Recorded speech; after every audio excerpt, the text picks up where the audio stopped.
ধারণা ছিল হোয়াইট হাউসে উত্তাপ ছড়াবে ডোনাল্ড ট্রাম্প আর জোহরান মামদানির বৈঠক, কিন্তু হয়েছে তার উল্টো। উষ্ণ ও বন্ধুত্বপূর্ণ পরিবেশে শুক্রবার মার্কিন প্রেসিডেন্ট ও নিউ ইয়র্কের নবনির্বাচিত মেয়রের বৈঠক অনুষ্ঠিত হয়, যেখানে ট্রাম্প ঘোষণা দেন মামদানিকে সর্বাত্মক সহায়তার। বিজলি কেবলসের স্কিন কোটেড ইনসুলেশন আগুন প্রতিরোধী। বিজলি কেবলস, নিরাপদ আজীবন। Dream come true, having a strong and very safe New York, and congratulations, Mr. Mayor. Thank you, Mr. President. Thank you. I appreciate it. Please. যারা ভেবেছিলেন একটি অগ্নিগর্ভ বৈঠক হতে যাচ্ছে, যেখানে তুবড়ি ছুড়বে কথার, তাদের একরকম হতাশ করেছেন Trump Mamdani. Struggling to afford life in the most expensive city in the United States of America. They're worried that somebody that like this communist from New York someday gets... mayor নির্বাচন প্রচারের সময় জোহরান মামদানিকে কখনো ইহুদি বিদ্বেষী, communist lunatic, কখনো বা তার অভিবাসী হওয়ার বৈধতা নিয়ে প্রশ্ন তুলে ঠাট্টা বিদ্রুপ করেছিলেন মার্কিন প্রেসিডেন্ট ডোনাল্ড ট্রাম্প।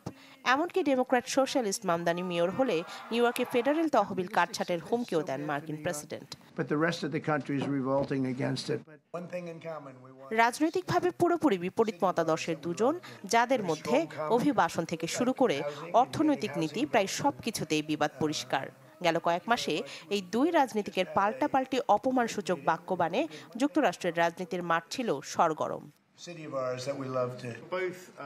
তবে মামদানির মেয়র নির্বাচনের পর যেন রাতারাতি পাল্টে গেল চিত্রপট, যা ওভাল অফিসে ট্রাম্পের সাথে প্রথম সাক্ষাতে স্পষ্ট। হঠাৎই যেন ট্রাম্পের খুব কাছের মানুষ বনে গেলেন মামদানি, যার প্রশংসায় পঞ্চমুখ ট্রাম্প। নিউ ইয়র্ক শহরে অপরাধ দমন ও জীবনযাত্রার ব্যয় নিয়ন্ত্রণে একসাথে কাজ করার প্রতিশ্রুতিও দিয়েছেন মার্কিন প্রেসিডেন্ট। আমি চাই নিউ ইয়র্ক সিটির মানুষ ভালো থাকুক। তাদের মঙ্গলের জন্য মামদানির নেয়া কিছু পরিকল্পনা বেশ প্রশংসনীয়। তিনি যত ভালো কাজ করবেন, আমি ততই খুশি হব। মামদানি ওভাল অফিসে সতর্ক ছিলেন শব্দবাক্য চয়নে। সামনাসামনি কোনো দ্বন্দ্বে না জড়ানোর সংকল্প করেই যেন এসেছিলেন এই তরুণ তুর্কি। আমাদের মধ্যে অনেক বিষয়ে মতপার্থক্য আছে, তবে বৈঠকের সময় আমরা সেসব বিষয়ে বেশি গুরুত্ব দেইনি। আলোচনায় আমাদের অগ্রাধিকার ছিল নিউ ইয়র্কের মানুষের সেবায় কিভাবে আরো কার্যকর পদক্ষেপ নেওয়া যায় এই বিষয়টি। ট্রাম্পের সাথে বেশ খোশ মেজাজে দেখা গেলেও হোয়াইট হাউসের সাংবাদিকদের প্রশ্নে গাজা ইসরায়েলের গণহত্যার নিন্দা জানান মামদানি।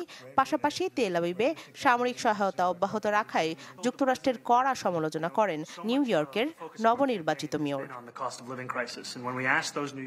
রাখি জেসমিন, চ্যানেল 24।